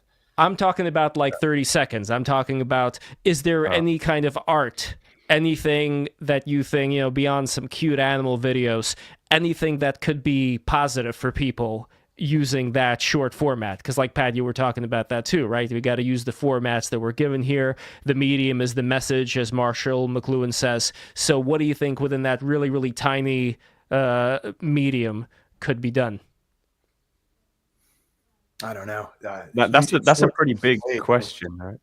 YouTube, honestly, it's also like most YouTubers really despise YouTube Shorts and that short format, because it's unlike the other, unlike changing a venue and morphing. It's this hard limitation and you're signing up for the worst audience. You're like actually accessing the worst people. So YouTube actually has fairly good audience. People return to see content. People want to see more. They're patient, a little more patient. But no, shorts and TikTok is the ultimate cancer. It's just the worst audience. So I'm not sure. I use it because I have to. But what I usually do is make a film and then take pieces of it, put it on shorts, and hopefully people go look at the whole thing. They never do. So I know if they do or not because of analytics. So yeah, So- because they got their hit and then they just want to scroll to the next one. yeah, and they go, Yeah. and you know what? Fine, piss off. Yeah, go away. we're talking about stories. We're talking about storytelling. Like that's 10-second clips is not a format for. Oh, you're gone again, Spum. You're having internet issues. I don't know. Oh, if you I was can just change- saying. Yeah. It's always when you're Oh, saying yeah. something brilliant. Yes, exactly. So, the short form of YouTube Shorts and these little 10-second clips, that is not conducive to storytelling. Even if you've got a very, very, very short story to tell, you don't want to try to cram it into 10 seconds. So right now that TikTok is going off the internet, hopefully, at least for Americans, do you guys think that there's going to be kind of a gold rush right now with creators trying to make a lot of YouTube shorts and Instagram shorts and just cram it all in? And like for myself thinking, there's all this juicy content from BTR episodes that would make like nice little bite-sized things. But for what you're saying, Pat, like related to animation in your case, it doesn't really warrant the work of making all these shorts because you're not going to have the same audience. Okay, well, again, and I'm going to reiterate, you got to go where the audience is. And if they're watching shorts, I'm going to make shorts. Guilty, I'm a people pleaser. So you go there, you make your shorts, and you try to do the best you can to steer them to the stories that you want them to say. The problem, the bigger problem, the reason actually, I at least YouTube Shorts is at least you can control the copyright issues. TikTok is Wild West. There was a person that took every single one of my videos, named his account Patrick Smith with 2 H's at the end. And I reported him, and then they came back to me. TikTok goes, "We see no violation." I left the platform. I'm like, you guys are screwed. I can't run a business on this platform. And I can't believe that creators are on TikTok. It's unreal to me. At least YouTube has some type of system that you can actually operate and make a living on it. We haven't talked about making a living with all this stuff. Yeah. Well, that's the super chat that we have over here. This is from Quarter Wit for $10. Thank you so much, Quarter Wit. I'm going to put it on the screen. I'm an amateur animator and wondering if you have any advice on building an audience. I'm posting on YouTube, but the algorithm is harder and harder to break into as a small creator. Any advice? Yeah, I don't know. Go ahead. But breaking into the algorithm as an animator. If you want to break into the algorithm, just make parodies, I guess, and make a lot of them. Do they still fast. do they still do guest grumps, by the way? The Game Grumps boys. The Game Grumps animated. I don't know. I haven't made holy shit! It's been 9 years since I did one of those. Yeah, I don't know if they're still doing that, but they don't pay very well anyway because it's like. It's not their fault. It's just it's not very profitable for them either. So that it's not really worth doing. Although unless you want to get a lot of eyes on your work, it might be worth hitting them up. But again, I don't know if they still do that shit. Well, that's what I'm trying to figure out. Like, what's the magical formula? By the way, that shit. That the only reason I even have an audience now is because I built it a very long time ago. And growing my audience now seems to work better by posting my animations on Twitter and then posting a link below to the full thing. Sure. Because then my peers will share it, and then I get more eyes on original content that doesn't rely on the algorithm. Well, you just hit on one thing and then not another. I can't remember who asked the question. I can't remember their name, but the algorithm. You just got to think of it as the audience. It's a mistake to think that there's some mechanism that is in your way. The algorithm is the audience. Your work initially is to get the audience, and this is no different than it was 20 years ago. You got to get your network together. You got to get your audience because the algorithm won't even notice you until you get at least 5,000 views on the short. So you got to do the legwork first. And as Glasscake just said, it takes a long time. I mean, I don't know about you, but my YouTube was up for a long time before it started to get traction, and you got to be doing other things. You got to keep producing content at the same time. But there's no easy solution to that. Just like there wasn't 20 years ago, it's still difficult to find an audience. And remember, that algorithm is simply just another word for audience. The algorithm works for you, not against you. If your content sucks, the algorithm is going to tell everybody that your content sucks. Yeah, I don't get to put out animations very often. And I have spent a lot of time working for other people, but there is one thing in regards to the algorithm. Once I started live streaming, the algorithm started boosting my content again. because I was able to have more and more videos on my channel, and it was more- like, oh, the channel's more and active. more Here you interested. go. Everybody watch his Yeah. cartoons. But that's another question about though, as staying far as quantity versus quality. Because like James, for example, if you were to put out, let's say, clips from your live stream, much like I want to be doing a lot more with BTR, there is a question of diminishing returns. Like if somebody were to post every day, posting clips that, yeah, some clips may be okay, you know, some clips may be a lot better, but at the end of the day, you just have constant engagement going on with this audience, as opposed to just like streaming once a week and that's it. Do you think that there's a point of diminishing returns there? And if there is, what do you guys think it is? And this relates both to animation and live streaming and any of that. I'm not entirely sure what you mean by the question. How often to post any content from, if you're not live streaming, then if you're posting a video, do you post it every day? Do you post it like every other day? When I was streaming, which I only started in December, I was streaming every day, and then I'd probably take like 1 day a week off, and it led to like my channel, which was effectively dead at the time, being resurrected. And that's just because the algorithm was like, oh shit, he's not dead. Okay, here you go, everybody watch his cartoons. Like it's otherwise your channel's just gonna die. So it's more like it's a supplement. It's like you're giving your channel CPR when you haven't finished a cartoon yet. You just have to fucking do something else.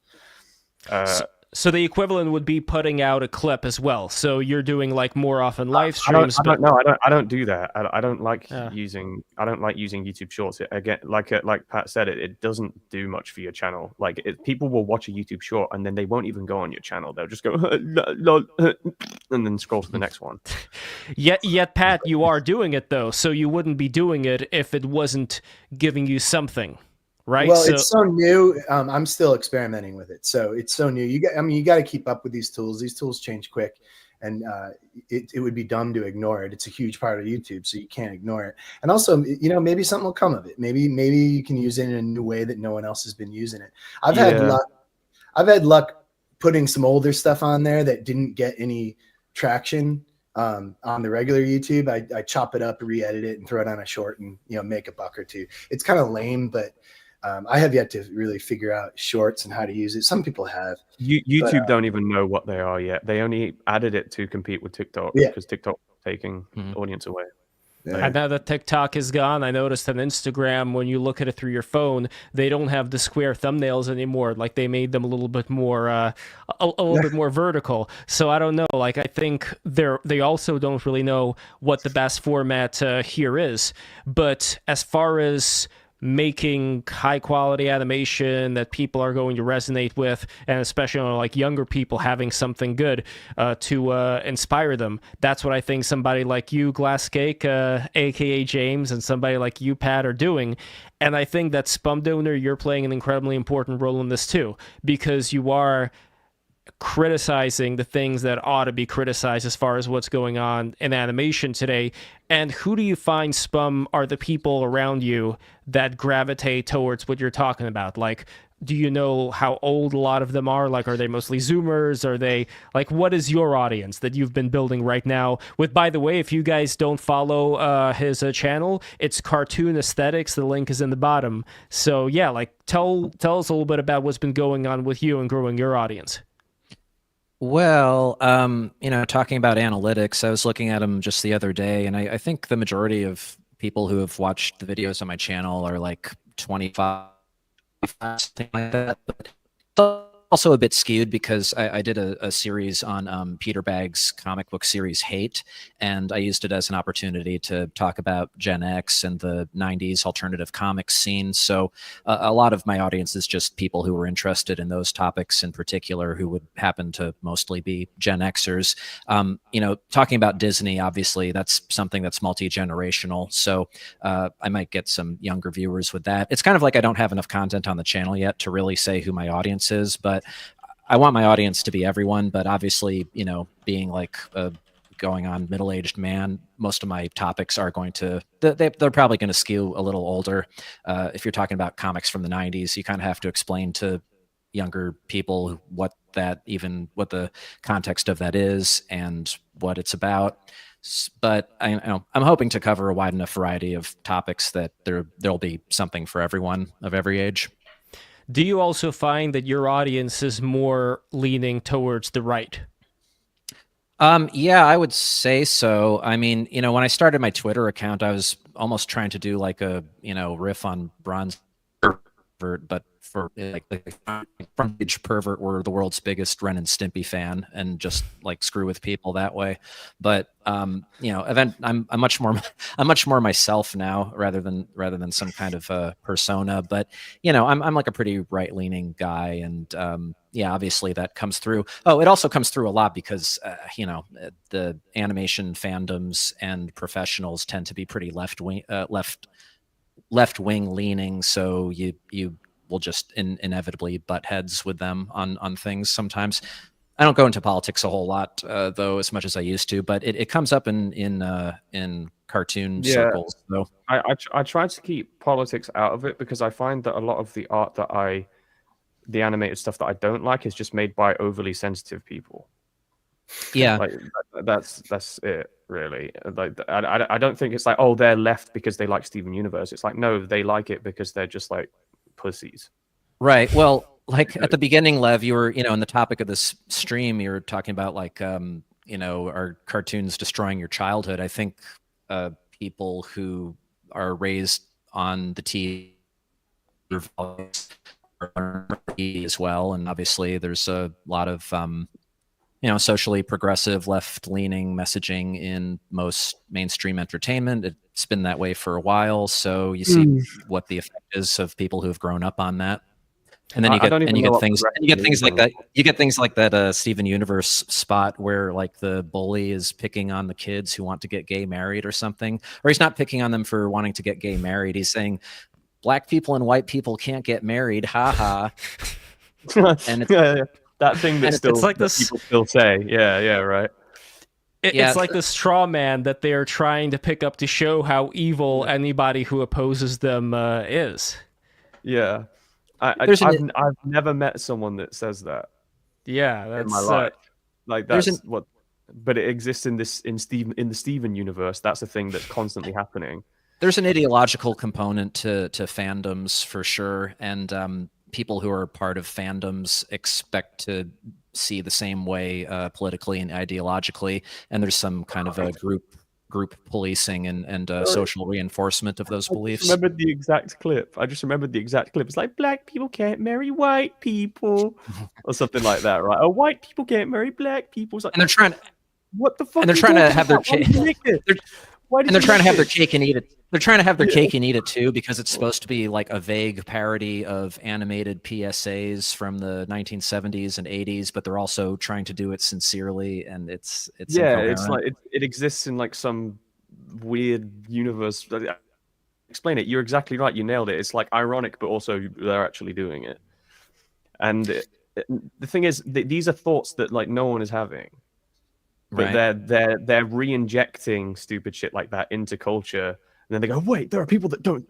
There are people that think that." It's like, no, this stupid cartoon just made you think that there are people that think that, and I'm sure that there are people that think that. Like, that obviously, that people are going to think anything. People are crazy, but making that a part of the dialogue again is just like, that is regressive.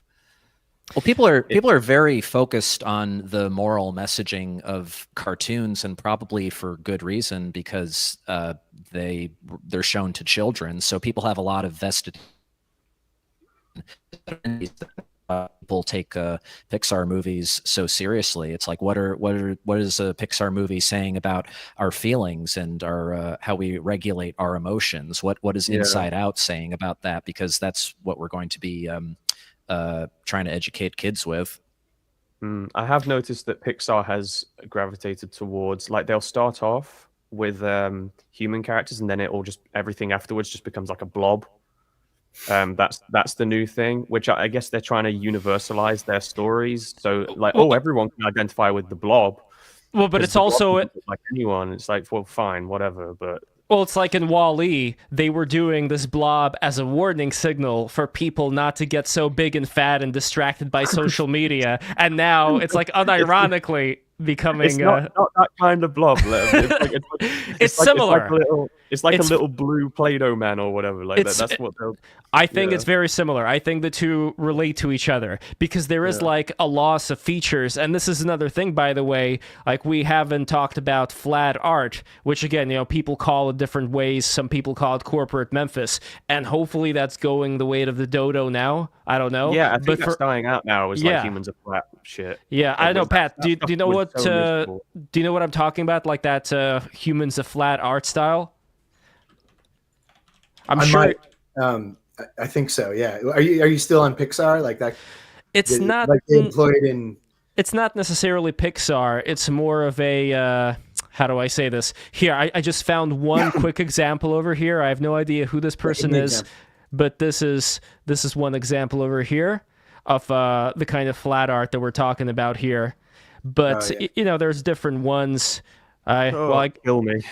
I mean, this is pretty interesting looking, but yeah, I don't necessarily have it over here. The exact right ones. Lev, just search humans are flat on Google or something. Like humans of flat. But this is the blobification that we were talking about earlier, where if we look at 1950s art, for example. Oh, here, I found the perfect one. If we're looking at 1950s art, like Tony the Tiger, like, it was like sugary cereals, which probably aren't good for you. But at the same time, they were still doing stuff better than whatever this is. So that would be... Just horrible. That would be a classic example. This isn't exactly what TV cartoons look like right now when we talk about Beanmouth style and Steven Universe, but you can see how it's sort of related. There's but it has seeped into other parts of animation.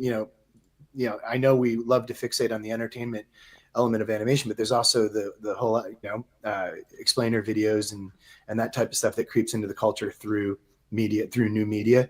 And I mean, right now that style is just like every single corporate video ever made right now has that style. You see it on apps as well, apps and commercials. It's horrible, and it's mildly related to the. Well, no, it isn't. I have the same cringe with that whiteboard style animation. Oh, look at that! Doesn't that make you hate being a human being? Yes. That doesn't make me happy to be alive. Although those characters are very punchable. But it's fun. It's a cartoon. It's fun. Yeah, it's fun when it's fun. Fun about that. Yeah, it does look like they're one of these things, that you blow up and there's like a hard sand in the bottom, so they just like wobble around. It kind of has. And you know what? And we haven't even started. We're going to be so inundated with this crap because of AI that we're just going to see stuff, and everything is going to be like that. It's just this unspiritualized, uninspired crap that's put out. We can't produce faster than people can generate stuff. Oh, so good God. Actually, I kind of like that. Speaking of spiritual over here, we got Jesus with the money, but we got this. And this is another thing. Usually it's with like little kids living in the savannah or something. This is exactly what this technology should be doing. It should be giving little birds huge balls and stuff. This is exactly where it should be. I'm very happy with this. What it shouldn't be doing is trying to tell, things that people are good at. But this is the shit. Yeah, by the way, this shit that people on Facebook think is real. Yeah, this is the boomer bait. Yeah. We should talk about AI. This type of stuff is a good use of AI. What's a blasphemous use of AI is using it to make fake cartoons like we were just looking at. No, that is true. This is a little bit more acceptable. But look, over here, this is an example of does corn get digested, where they were, having these AI images that have no scientific basis whatsoever. Just like this combination of like corn, and Google puts this up. That's the horrible thing about this. That's terrifying, isn't it? Yeah, like I don't understand, like why exactly is it? Do we have to live in this world now where people are going to be confused about how their bodies work because? I like that. I want it to go more that way. Even if it confuses people, even if people start thinking that they have corn. People are already confused. They're not. There's nothing you can do. You can't help it. All right, that's.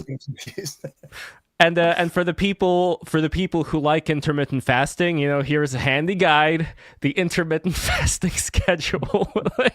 Good God. Yeah. It does seem like a dreamlike state in a way, right? Like when you have dreams and you try to read pieces of paper, it's all confusing. Yeah, you can't read in dreams. Yeah. What's happening right now? So maybe that's what the AI is doing. The AI is bringing us into like this dreamlike state where we're going to be interacting with it, maybe in a positive way. Like maybe it's going to teach us a thing or two. But anyway, guys, I want to do last thoughts over here on, we kind of discussed like where animation's going, what are the bad things that are going on right now. But as far as you personally, like where you want to take your animation too. I know, Pat, you also teach people and you do the independent animations, which are great, by the way. If you guys haven't seen Patrick Smith's work, I don't know, just search YouTube like Patrick Smith Animator, and it's in the description of this live stream as well. But your work has always been phenomenal to me. I still have a crush on that tan blonde girl from Handshake. Oh no! I thought it was Patty Mayonnaise you liked.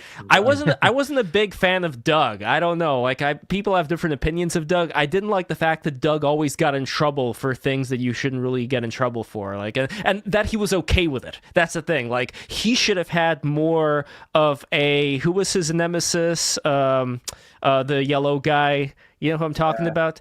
I worked on that show for 2 years. And I don't even remember. The bully. What was the name of the bully from Doug? Well, anyway, he should have had more like that. I like that bully better. He was cooler. Yeah. But anyway, what was I talking about with Doug? Oh, yeah, the crush on the girl from Handshake. Yeah. Yes. Yeah. That girl from Handshake was based on an ex of mine, not one that you know, by the way, Lev, but an older one. And Sorry, I can't get over this guy in the chat who keeps talking about astronomy. It's like driving me crazy. He's coming up with like a theory of everything in the chat while we're talking about fucking Nickelodeon or whatever. Oh, you're talking about King Salmon's Fish, a friend of the show. Nice try, Masons, but your geometry is wrong, as in your power philosophy and methodology, and especially your economic theory. Einstein in the chat. He was talking about space earlier. He was like, quarks aren't real. Have you ever heard of buoyancy or whatever? It's like, anyway, whatever. Are you diving in there on the chat? Is that? Oh yeah. I was taking a peek here. Oh, I should. Yeah, this is the good thing about StreamYard. You could just put in people's comments over here in the chat. They never did successfully seize power in the first place. It was a very long British plot that failed. By the way. I don't know, but I'm reading this great book right now called The Anglo-American Establishment, which I've talked to James about in private, which is about how you had Cecil Rhodes, the guy who was responsible for the colonization of South Africa, how he had this great project in mind of kind of like doing the reverse of what's happening right now with people flooding into England. He wanted Englishmen to flood everywhere else, like emigrate to other parts of the world in order to lift these places of the world up. So, it's a noble goal, I guess. But the only problem is that it didn't really work the way that he thought it would. But he did have a secret society, which may continue to this day, called the... I remember it had like different kinds of names. It was a bunch of like rich British people who were like well connected. I could start one right now. It's in my house. You don't know about it. Yeah, so you gotta have like a secret handshake or something like that. But anyway, back to the question that I was asking though. When it comes to what is next for yourself, Pat, what do you want to concentrate on in 2025? So I have a new film coming out, and I call me an old dog, but I like making short films. I love short films, and I think there's still a lot of power in them, and it's proven by the millions of views that filmmakers get on YouTube, and it's a viable way to make a living. I wish more animators did it. A lot of that is just because they don't know how, which is one of the other things I do. I work with a lot of filmmakers and develop YouTube channels, and I'm doing more. Like I said, new film coming out, and hopefully I'll increase my output because I have a lot of other ideas. I gotta speed up a little. I'm a little slow. I'm also teaching this semester, which will be fun. I'm teaching story, and I don't know. I'm getting tired, but still doing it. What time do you wake up in the morning? I wake up at 4:30, and as we all do, after you're past the age of probably 45, I think you understand that you should have been getting up early your entire life. And so, yeah, I work all morning, and usually I have my family, and I like to spend time with them in the afternoon. So I try to get all my work done. I mean, you're probably the luckiest man on earth, and I'm not just saying that because you have something that you do that you love. You have a loving family, and like you live in a nice place. You know what I mean? It might be far from you. That's we right. live close together, actually. It's weird. And we've never hung out. Funny thing. No, not yet. About it, but we never. Yeah, it's gonna take maybe about like an hour for me to get to where you are, and vice versa. Yeah, so we're pretty close. But yes, I'm very much looking forward to more of the fantastic shorts. And one other thing about Patrick Smith's world, the film festival circuit. I haven't really been a part of that for a long time. Is it the same? Is it different? Is Chris Robinson still heading the Ottawa? Yeah, it's the same. I like the film festival world. Film festival world. It keeps me grounded. I still love the theatrical experience, even though I don't think it has a role in contemporary animation. I think it's just kind of a fun relic that I enjoy, and also it's fun. It's fun to meet old friends and festivals. They really, you can develop relationships, and those can seep into other avenues of your career. And you get people that really know your work well, and yeah. So I still do it. I do think it separates my work from a lot of people on YouTube. I'm not a huge believer in a cadre of experts giving you approval or anything like that, but it's nice to have a couple stamps on your film saying that you were selected or won an award in the description of your film. It reframes people's minds a little, like, hey, maybe this is something I don't swipe away from. Maybe I don't think so, but I'm just gonna still. Those things are sort of more like eye catchers for the audience, aren't they? In a way, like maybe, yeah. It is nice to get a stamp of approval, but sure. it is more just like it's an asset in a way. But it is dated. We can agree it is dated. That validation is no longer carries the prominence that it used to have. I mean, even an Oscar nomination now is not what it used to be. It's just. It's changed. And maybe I'm trying to keep it going just because I loved it so much in the past. But yeah. Well, some of my favorites was the Woodstock Film Festival, which is also not that far from where we are. You get to see old friends there, and I would definitely love to travel there as well. You should go there. Every year I go there, and it's the twins. Of course. Yeah. They curate that program, and it's a good time. And you do, they always bring in just stellar people that you can talk to and interact with. I mean, it's in person. What a great thing film festivals are. In an era where nothing is in person, film festivals are freaking in person, So I'm sure they won't last forever, but I'm going to keep going to them. I think they're going to stay. Yeah. I think they'll remain. They're never going away. I hope so. Yeah. There's always people who want to have actual social contact with each other, and this is something that I also want to keep doing with Break the Rules. So for those of you who don't know, Break the Rules has New York City events happening in the middle of New York. People gather into the apartment, and they watch BTR being taped as it were, as well as being broadcast for patrons who cannot make it live. And then I take all of that footage, I edit it together, and put it on YouTube, with the different camera angles and all that. And James, you've seen my set. You've seen how crazy it is when it comes to... I helped you build the set, man. What are you talking about? Yeah, well, to be exact, you helped me build not the cameras, but stuff around them, like what is... Anyway, we're not going to get into that. Thank you. To be fair, I didn't do the hard stuff.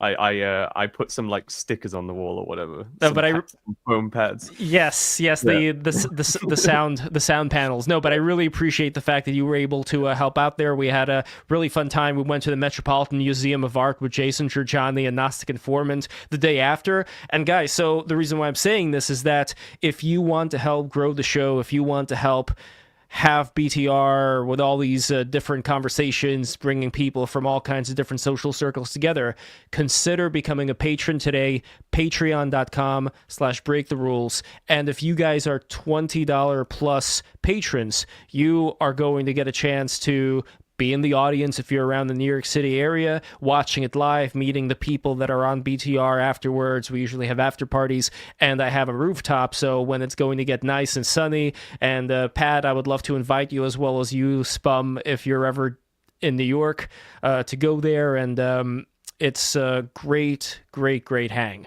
So guys, be sure to do that. And also, I am hungry for some Biltong. I just had coffee, so my sleep schedule is totally screwed up.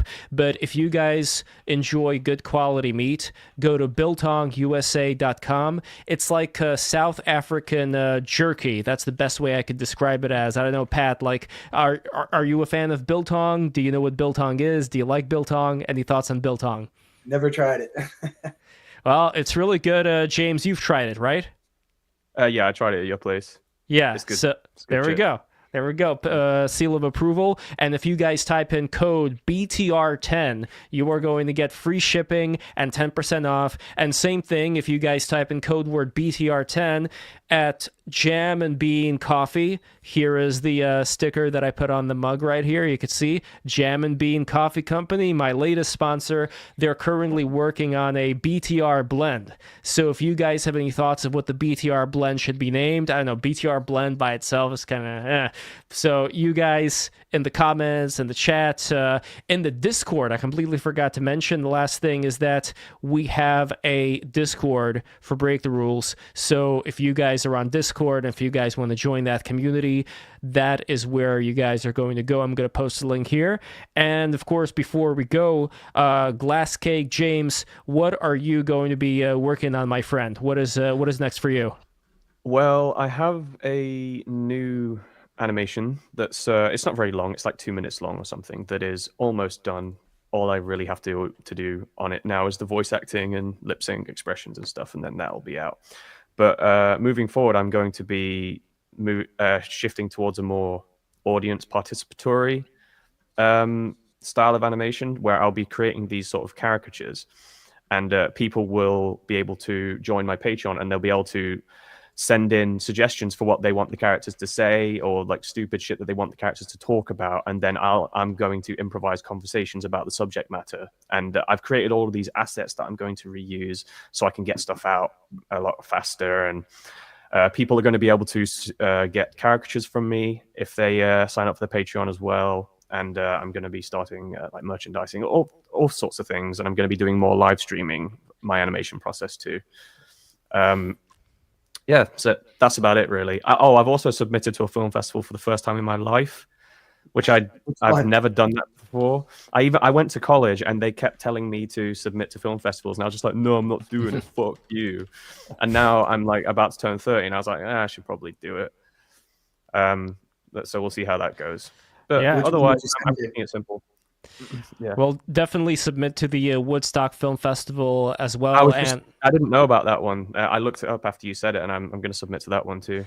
So my favorites: Woodstock Film Festival, Ottawa. I mean, Annecy, obviously. That one's that's the one I submitted to. I submitted to nice. Annecy. Yeah.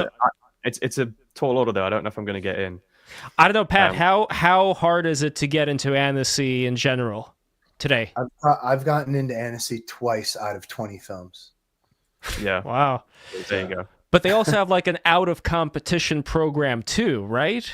No. Or is well, me and Bill Plimpton used to do Annecy Plus, Mm. but they don't do that anymore.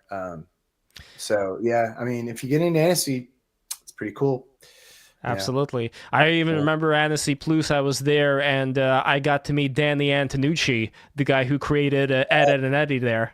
He's the best. Yeah, and also Spike with the giraffe head or whatever animal head is he around, by the way, still, Spike? Yeah, he looks great.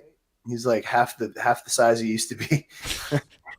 Yeah, probably taking I don't know if he took Ozempic or whatever, but anyway, guys, now I'm just reminiscing about like the old school animation days, but I want to go to Spum. Finally, Spum, what are you working on, my friend? What is next for the Cartoon Aesthetics YouTube channel? New series starts next week, How Disney Stole Your Childhood, Cartoon Aesthetics on YouTube. And when I'm not working on that, I'm just going to be making snarky remarks on Twitter, Spumdonor on Twitter. There we go. And all of the links are in the description for all you guys to check out. I just posted the BTR Discord link in the chat as well. You could see it there.